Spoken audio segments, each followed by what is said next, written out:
The shift in perception. 1. Healing must occur in exact proportion to which the valuelessness of sickness is recognized. One need but say, there is no gain at all to me in this, and he is healed.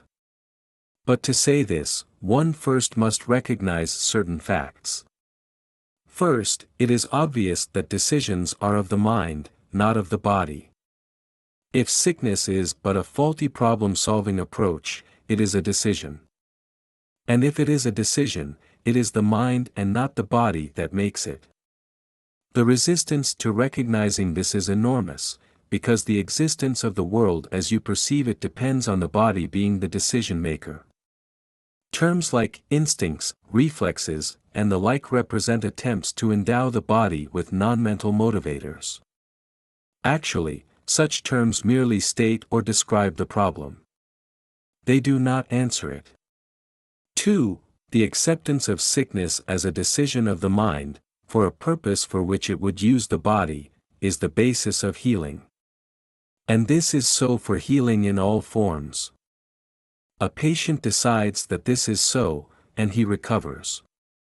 If he decides against recovery, he will not be healed. Who is the physician? Only the mind of the patient himself.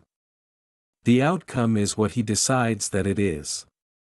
Special agents seem to be ministering to him, yet they but give form to his own choice. He chooses them in order to bring tangible form to his desires. And it is this they do, and nothing else.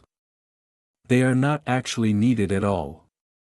The patient could merely rise up without their aid and say, I have no use for this. There is no form of sickness that would not be cured at once.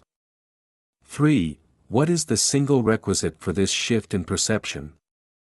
It is simply this, the recognition that sickness is of the mind, and has nothing to do with the body.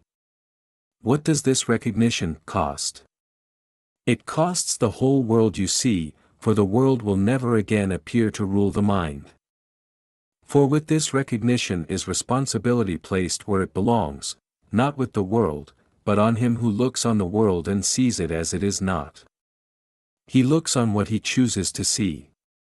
No more and no less. The world does nothing to him. He only thought it did. Nor does he do anything to the world, because he was mistaken about what it is. Herein is the release from guilt and sickness both, for they are one. Yet to accept this release, the insignificance of the body must be an acceptable idea. For, with this idea is pain forever gone. But with this idea goes also all confusion about creation. Does not this follow of necessity? Place cause and effect in their true sequence in one respect, and the learning will generalize and transform the world. The transfer value of one true idea has no end or limit. The final outcome of this lesson is the remembrance of God. What do guilt and sickness, pain, disaster and all suffering mean now? Having no purpose, they are gone. And with them also go all the effects they seem to cause. Cause and effect but replicate creation. Seen in their proper perspective, without distortion and without fear, they re-establish heaven.